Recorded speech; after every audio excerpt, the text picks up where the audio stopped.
What's up, Guardians, and welcome back, Hunters. I'm Profane, thanks for checking out the video. We're back at it today with a new Prismatic build that will be perfect to get you through any in-game level activity in Destiny 2 right now. This is one of the funnest and most durable Hunter builds I've had the pleasure of using so far. It doesn't require the use of an exotic class item, but instead it takes advantage of the benefits provided by the Mothkeeper wrap's exotic gauntlets. This adds a ton of versatility for the Prismatic Hunter, as you'll have increased survivability for you and your teammates, along with improved crowd control capabilities. This exotic provides the Winged Eclipse intrinsic trait, which grants a second grenade charge, and it reduces your grenade recharge time down to 1 minute and 13 seconds. This also transforms any selected grenade into a little Pokeball of sorts. Go! These will contain 2 lucent moths that release on impact. There's no impact damage with the moth cage, but once released, these moths will do one of 2 things. If a moth spawns closest to an enemy, it'll take on arc affinities as it goes on the offensive. It'll aggressively track down enemies and explode on contact. The explosions will deal a base amount of 525 points of damage, which falls in line with the amount of damage that a skip grenade would deal. When the moth explodes, it'll blind all nearby enemies. This will stun unstoppable champions, and any blinded enemy will be temporarily taken out of combat, making them easy targets for us to clean up. If a moth cage releases closer to you or a teammate, then these moths will take on a void affinity, and when they come into contact, they'll grant a void overshield, valued at 22.5 points. These overshields can stack, providing as much as a 45-point overshield if struck by 2, and a 100-point overshield if struck by 4.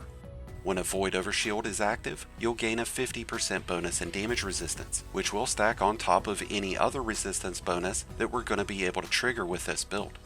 Based on the positioning between you and your enemy, these cages could release 2 arc or 2 void moths, or 1 of each. With 2 total grenade charges available and a reduced cooldown, these little moth buddies are going to run the show, keeping you and your teammates alive and kicking, while keeping your enemies subdued and immobilized. The performance level of this exotic when used on other subclasses like Arc or Strand is incredible, but the Prismatic subclass offers a combination of fragments and aspects that are going to improve our ability regeneration and our overall damage, and it's going to give us a lot of extra survivability. So let's go ahead and start digging into this Prismatic subclass, starting with our choice of aspects. We're currently using the combination of Winter Shroud and Gunpowder Gamble. These aspects are going to provide us with a lot of benefits. One of the most notable is the ability to have 6 total fragments equipped. Since the Mothkeeper wraps will take away our standard grenade option, Gunpowder Gamble will give us a worthy substitute. Elemental Final Blows build up a charge that grants what is essentially a stick of dynamite. This will be pretty easy to charge up with our moth buddies having the strength to clear through huge groups of enemies. After throwing the ignition on a stick, we can shoot it or wait for it to detonate on its own. But when it goes off, it'll instantly trigger a solar ignition that'll deal right around the same amount of damage as an incendiary grenade. Winter Shroud will help us manage those aggressive and up-close enemies, as it sends out a burst of slowing effects after performing our dodge. This would instantly stun any overload champion, and after slowing enemies with our dodge, we'll gain a 300% bonus to our class ability regeneration rate, which will last for 3 seconds, giving us roughly 30% extra ability energy. Another benefit in running Winter Shroud is that after performing our dodge, we'll gain a 50% bonus in damage resistance, which will last for 4 seconds. And if we were to have a Void Shield active simultaneously, this would make us damn near indestructible during those 4 seconds.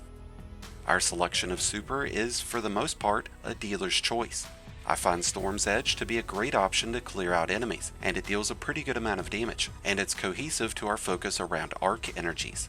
Tether or Silence and Squall could also be great options for bonus crowd control capabilities. But with Storm's Edge, we do gain a 50% bonus in damage resistance whenever it's active, and you'll definitely want to have that when Storm's Edge has you barreling into enemies with reckless abandon. Moving on to our melee and dodge options, we have selected to go with the Threaded Spike and Gambler's Dodge. Gambler's Dodge is going to instantly refresh our melee energy whenever enemies are nearby. Threaded Spike gives us a sliver of strand energy that we can throw at enemies, causing them to become severed. This is a darkness debuff that neuters your enemy's damage output by 40%. So not only are you going to take less damage and have Moth buddies granting overshields, but your enemies aren't going to be nearly as effective. A big benefit in using Threaded Spike is that it can be used on close enemies, or enemies from a distance, and you gain bonus melee energy based on how many enemies that the spike hits, and if you catch it when it's coming back, you'll gain even more energy. It's going to be important for us to use darkness debuffs like Sever and Slow because of our use of the Facet of Courage fragment. This grants a 10% bonus to all light-based abilities whenever used against enemies who are under the effects of a darkness debuff. Not only will this improve the damage of our super and gunpowder gamble, but it's also going to increase the damage that our Moth buddies deal. Since we're using a mixture of light and dark abilities, we've also elected to go with the Facet of Balance, which will improve the uptime of our Threaded Spike and our Moth buddies. When we rapidly defeat enemies with darkness abilities, we'll generate 10% bonus grenade energy, and when defeating enemies with light abilities or weapons, we'll gain 10% bonus melee energy. On top of the bonus energy that Facet of Balance provides, we've also got the Facet of Awakening, which really amps up our ability uptime. This causes elemental pickups to be created whenever rapidly defeating targets with light or dark based energies. With how we've got this build set up, we'll generate Ionic Traces from our Super and Moth buddies. We'll generate Stasis Shards because of our Winter Shroud, Fire Sprites because of Gunpowder Gamble, and Tangles because of Threaded Spike. Ionic Traces grant energy to all three abilities, ranging between 12 and 15%. Fire Sprites grant grenade energy, and Stasis Shards grant melee energy. So between all of these, we're looking at having our grenade, melee, and class ability energies back lightning fast. To make our Moth buddies more lethal, we are using the Facet of Dominance fragment, and this will cause arc grenades to apply Jolt, causing lightning damage to surge through all nearby enemies. And this does work with our Moth buddies. So not only will these be able to stun unstoppable champions, but they'll also be able to stun overloads. To give our weapons an increase in their effectiveness, we are using the Facet of Dawn, so whenever we strike enemies with a Threaded Spike, we'll trigger Radiance. When Radiance is active, our weapons will deal 25% bonus damage, and they'll be able to pierce barrier champion shields, effectively providing us with the means of handling all three champion types, before even factoring in our weapon loadouts. We've already got quite a bit of damage resistance going on with this build, but by using the Facet of Protection, we'll give ourselves even more damage resistance. We'll gain a 15% bonus whenever we have at least 2 enemies nearby, and when we're in our Transcendent state, that will be increased to 32%. So between Winter Shroud, Storm's Edge, Transcendence, Moth Buddies, and Facet of Protection, we're looking at some unbridled levels of survivability. And then we have new artifact mods that are going to give us even more resistance, more damage bonuses, and more ability regeneration. And that starts with Galvanic Armor, which grants a 30% bonus in damage resistance whenever we are amplified. And this will stack with all the other damage resistance bonuses that we're getting. We'll become amplified whenever rapidly defeating enemies with arc abilities, and we can accomplish that through our Storm's Edge Super, our Moth Buddies, and any arc weapon that applies elemental effects. Because of Shock and Awe, whenever we are amplified, Arc Final Blows will trigger a lightning strike that's similar to that of the Thunderlord, and this does cause Jolt, but this can only be triggered once every 5 seconds. We do plan on using auto rifles with this build, so by using Sustained Fire, we'll gain a 40% bonus in damage resistance after landing consecutive hits with any auto rifle. With targeting auto-loading also equipped, we'll gain increased damage and have our magazine automatically reloaded whenever rapidly defeating enemies with auto rifles. The bonus in damage that this provides starts at 10%, but maxes out at 20%, and this will stack along with Radiance. Elemental Siphon will help us create additional elemental pickups, as it's going to cause all kinetic and arc weapons to generate Ionic Traces, giving us even more ability energy.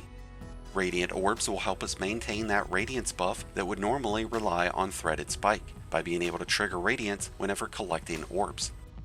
The last artifact mod that we're using is Shield Crush, and this is going to have a major impact on our Threaded Spike and Moth Buddies performance. When we have the Overshield that Void Moth Buddies provide, we'll gain a 25% increase to the damage and regeneration of our Threaded Spike. When we are Radiant or Amplified, we gain a 25% increase in the damage output of our Moth buddies, and will gain a 25% increase to the regeneration rate, which is going to stack on top of all the other regenerative bonuses that we've got thanks to Ionic Traces, Fire Sprites, and Facet of Balance. The collaborative efforts of these class tree options, artifact mods, and the Mothkeepers will make for one hell of an overpowered Prismatic Hunter, giving us a ton of powerful abilities to openly use against enemies, while giving us more than enough opportunity to trigger several resistance bonuses for us and teammates.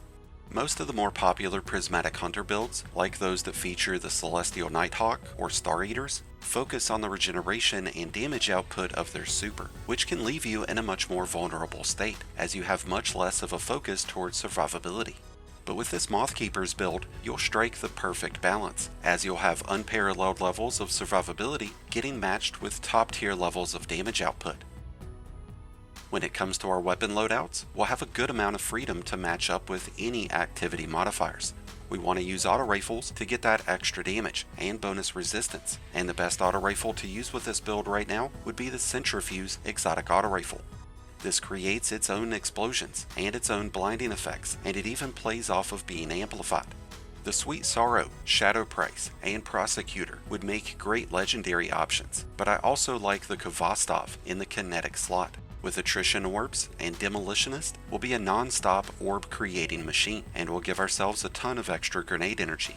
This would also free us up to use the Exderis exotic grenade launcher, which has some unique synergy with the Mothkeepers, as it creates its own Moth buddies that will track down enemies after final blows, significantly increasing the amount of Moth buddies that we're going to have out in the field. Ammo economy can become a problem with this fully automatic grenade launcher, so I would advise using ammo reserves, scavenger, and special finisher armor mods if using the Exderis. Special finisher will be extremely beneficial as it will create special ammo bricks after performing finishers, but this can only be done when you have at least 3 armor charges active.